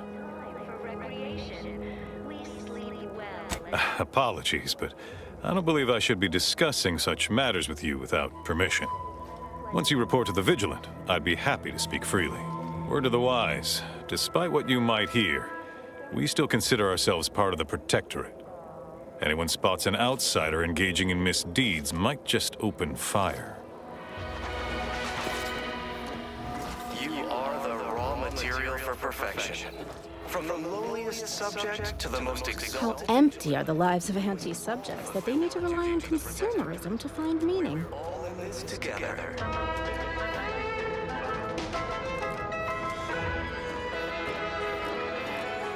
Trust the plan, preserve set progress, sustain the system, serve the From the lowliest subject to the most The exalted. appeared right out of the aether, just as I imagine our proud sentinels do. Like, here I am, your innermost thoughts are known to me, and nobody once hears from you again. Caught me reciting passages from a beacon to the cosmos, illustrating my steadfast fidelity. All subjects prosper under the guidance of our beneficent ruler, the Sovereign. That part always hits me directly. To quote my personal log, an essential passage, rightful and true. Charlton Weintrott. The matriarch working with... Did I? Not again. Oh, this? It's a birthmark, skin condition, both, about which I am rather sensitive, thank you very kindly. Say, you are every bit you seem, yes? Thoroughly on the up and up and in no way a hidden agent? It is widely known that a sentinel is required to stand revealed before rendering judgment. Why, a plot point about that featured prominently in the latest episode of I, Red Cloak. Of course you believe everything on the Aether Wave.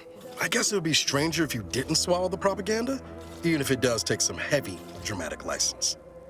Now, more than ever, we must all do our part to maintain it.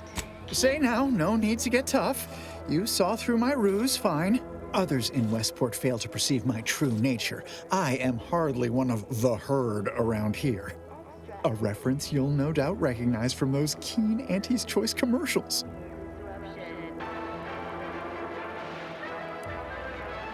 Ha! I am not familiar, though that does sound like one of their products. I refer to the ones for Purple Berry Crunch brand cereal. You likely guessed their influence right off, what with my assertive attitude and all. I laugh at danger. I hand-make my own luck.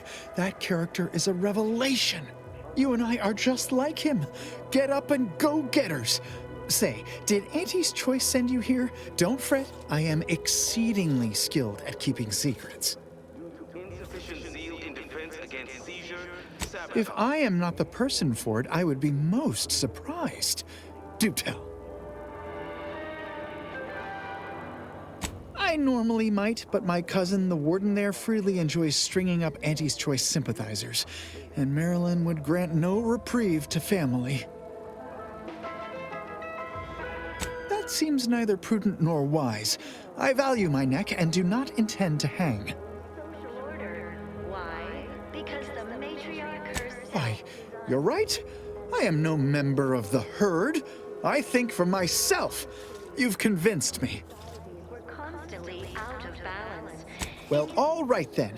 I will pack my things and head out in due course.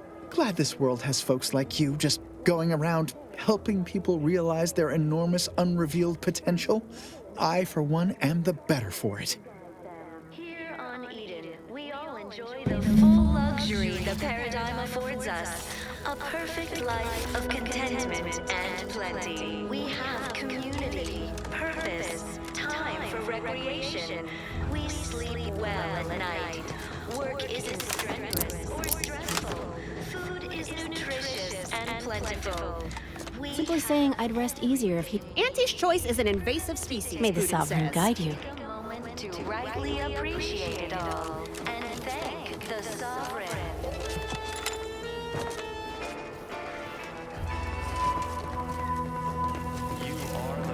Material for perfection.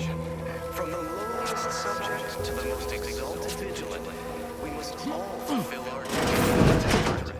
We're all in this together.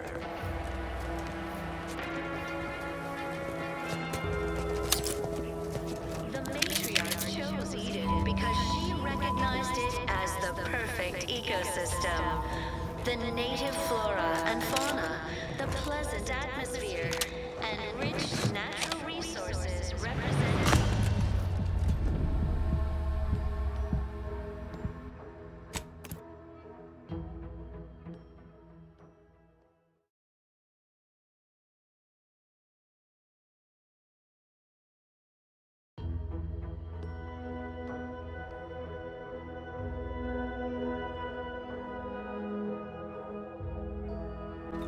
You are the raw material for perfection. From the lowliest subject to the most exalted vigilant, we must all fulfill our duty to the Protectorate. No.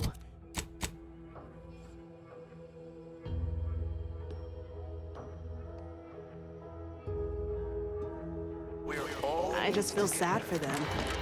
It's even in their name. Auntie's Choice. The matriarch chose Eden because she as the perfect ecosystem.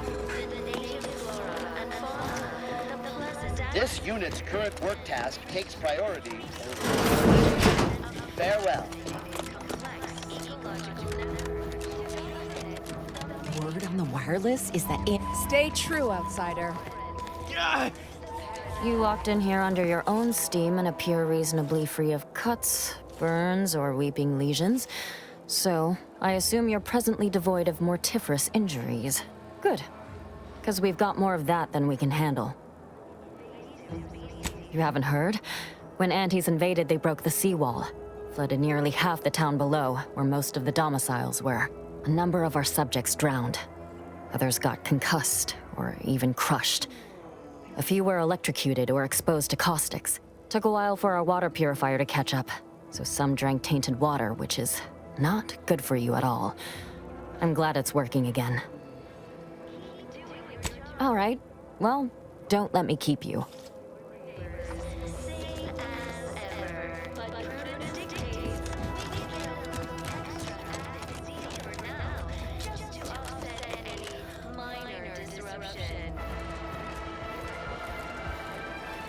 Are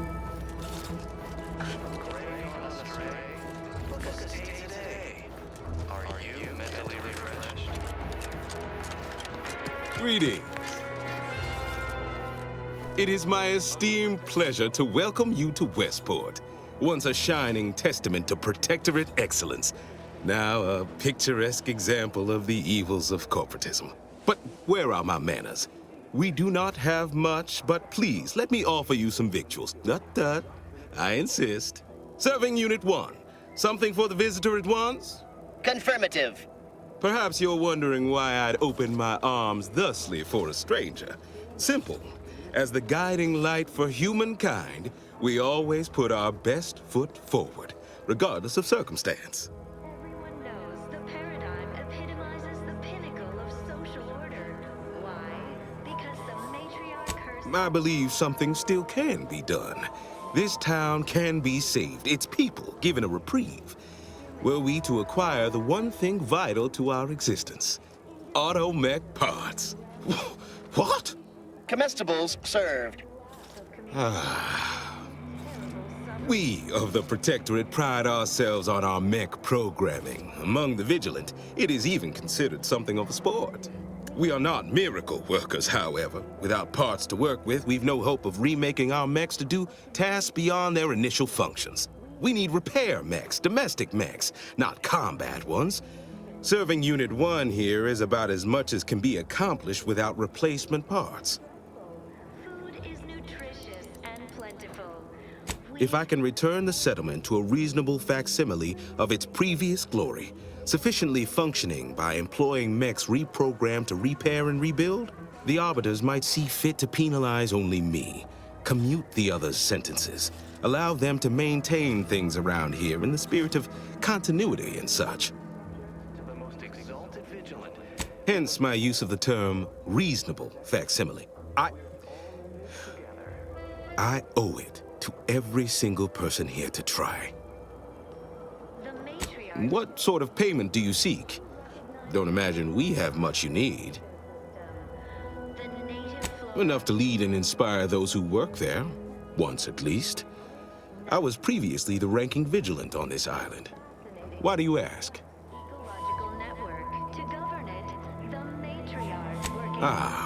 I don't know what an Earth Directorate is, and I thought we were past the need for being coy, but fine. I'll extend you my trust as a show of good faith. In exchange for the automech parts we need, I can provide you means to get inside. Never dream of such a proposal in days of reason and quietude. Yet such is the here and now we find ourselves in. Even the most robust ecosystem. Wonderful. My unavoidable march to the gallows feels lighter already. At least now my subjects will have a fleeting chance. The parts can be found at the Euphoria Coast Automech Repair Center to the south. But do not, under any circumstances, tell those stationed there why you need them.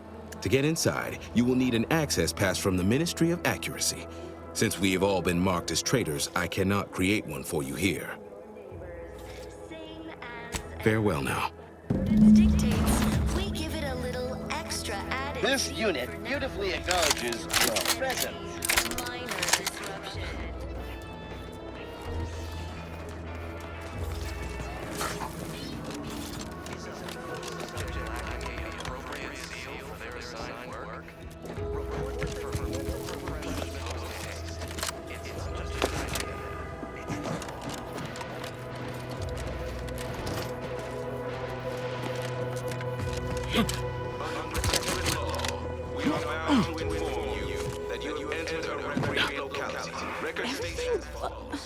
Literally everything I own is underwater. Almost missed the routine circle.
Injuries detected.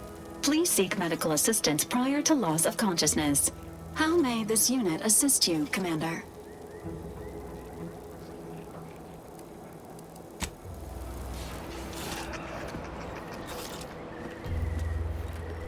Can't get that Auntie's Choice jingle out of my head. Hey, if I start humming it, you do what you gotta. Anyway, need something, Commander? Sure, always happy to tool around for a bit. What did you have in mind?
Feels good to be back in the saddle, don't it, Val?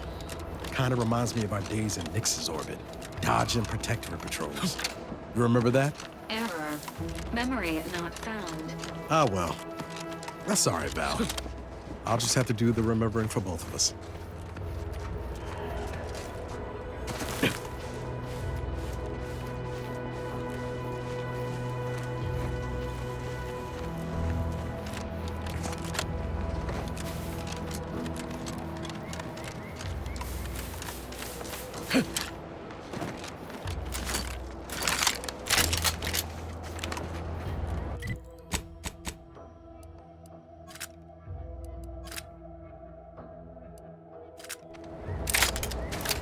Let me know when you needed a stretch.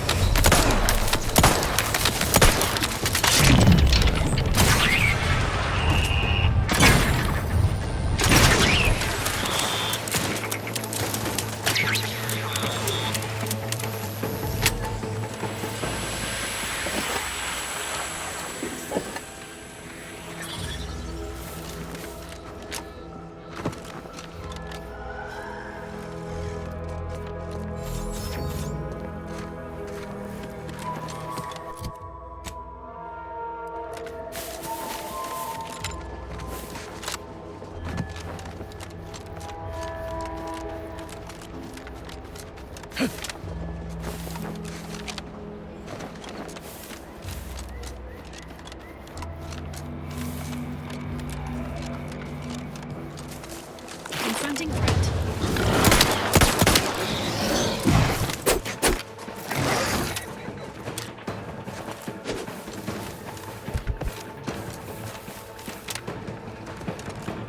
There's nowhere on Paradise Island's going untouched by this war.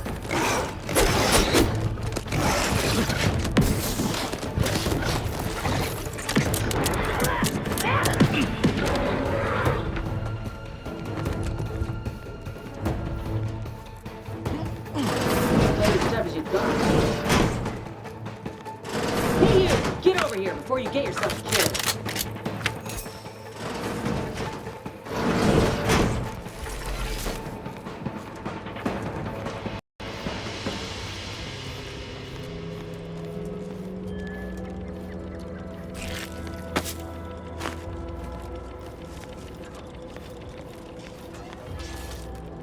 No, you ain't got what I need. And you can't come stumbling around here looking like prey. These raps ain't had a bite to eat since their pods dropped from the look of it. And a desperate rapt is a dangerous rapt.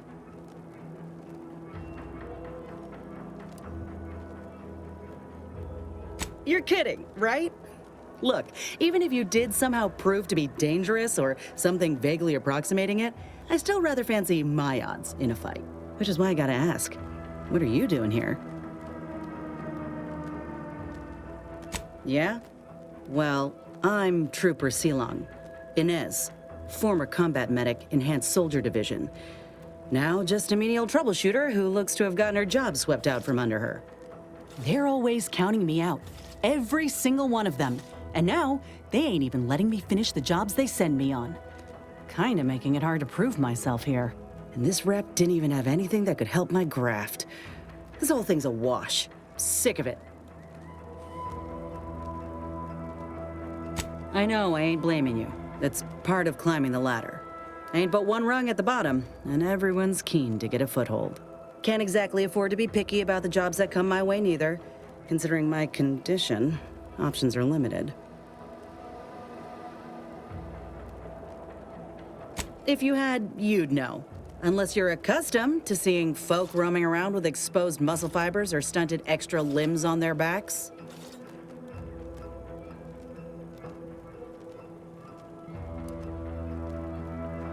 Other than punch a hole in my armor, cause Huel at the saloon to yell in consternation, not much, at present. I'm considered a liability. My graph's all wrong. Most everyone else who got one passed or became permanently incapacitated. So they shuttered the program. It was a total failure. Everyone in Fairfield reckons my time will come soon too. But I'm still mostly upright. For now.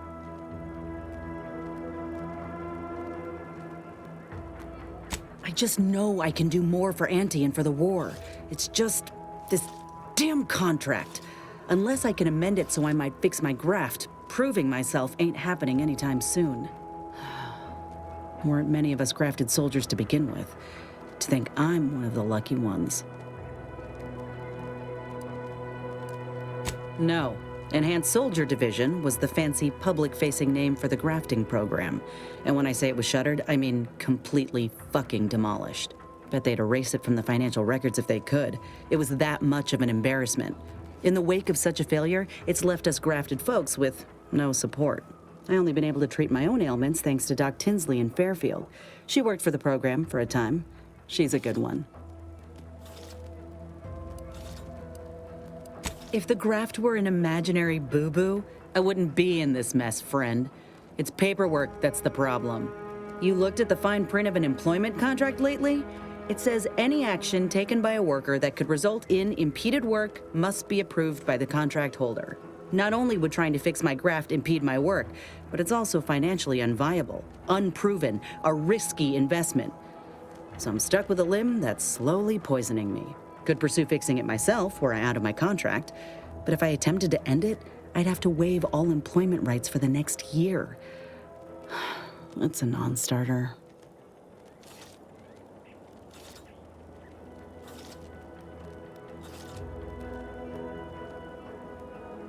Law, no. The contract would just pass down the line of succession. It's a very long line. And anyway, I ain't a killer. No matter how much I fantasize about shutting him up when he goes on and on about how he's the father of capitalism reincarnated. Or lamenting that his mock apple martini ain't blended quite right. Ugh, never quite got the hang of those.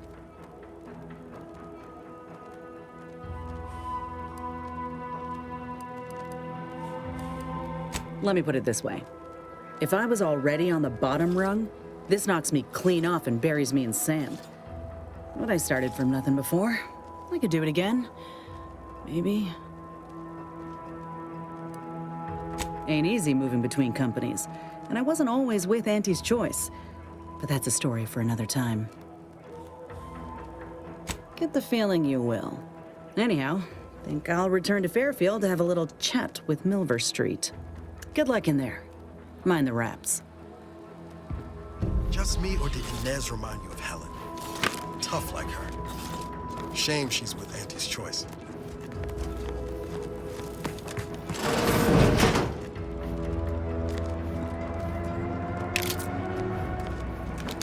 Engaging hostile life forms.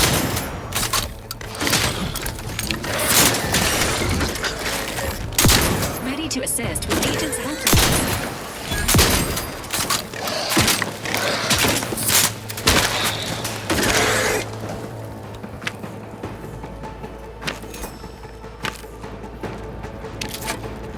Commencing combat-related activities.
What do you mean you're leaving?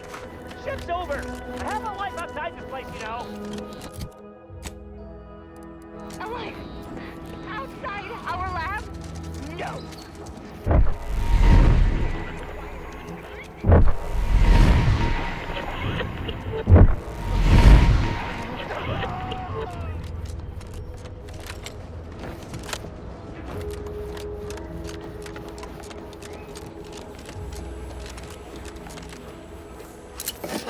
Must be at least a few useful parts in here. Aha! Hello there. You wouldn't happen to have found any usable parts in all this debris? Westport's stockpiles of replacement parts are nearly depleted. I need to find some parts to convert some of our automechanicals, non-combat parts. Fortunately, there's nothing here that's salvageable. Auntie's bombs sure take their toll, don't they? Let's just say to fill Westport's needs. If you follow the road heading north, you can't miss it. Used to be a sight to behold, but the war hasn't been kind to it. To any of us. True enough. A few years ago, I couldn't have imagined us running short of anything. And now here I am, digging through scrap for parts. But I digress. Was there anything else? Need to get back to my hunt, you understand? Unless I missed my guess, this looks like it was transporting damaged and malfunctioning automechs from the Vox station to the Automech Repair Center to the south of here. The center is... Say, you don't work for Auntie's, do you? This is beginning to feel more than a little like you're digging for intelligence. Fair enough. As I was saying, the Automech Repair Center is south of here. Regrettably, subjects of Westport no longer have access to the repair center, hence my need to scavenge. Yes and no. The bomb certainly took a fierce toll, but I suspect these were all in various states of disrepair even before Auntie's offensive, which has made sorting out where to begin my efforts here rather difficult. There should be a manifest somewhere, but it's nowhere to be found. Nor are the troopers who should have been escorting this. Where are their bodies?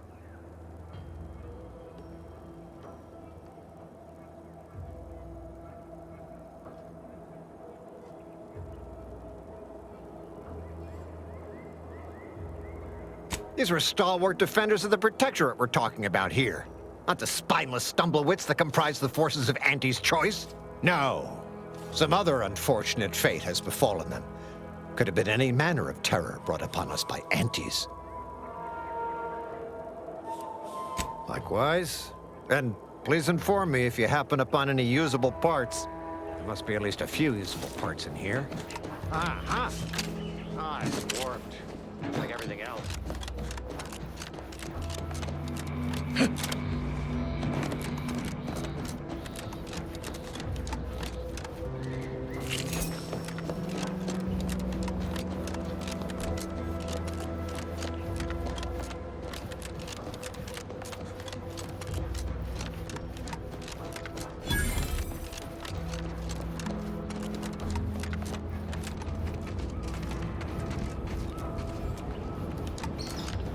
Who goes there?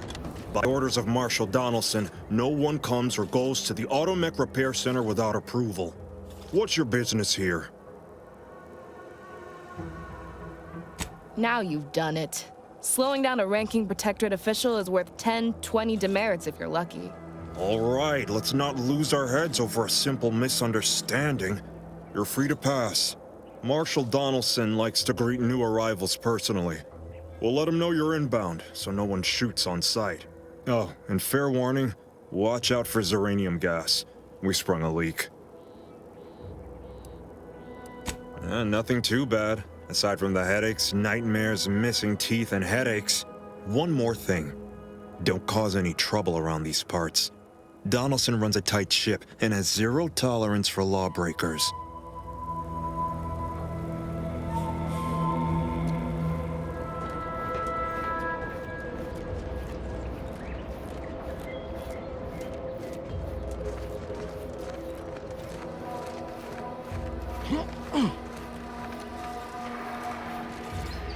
Prudence dictates. We cherish all we have and defend it.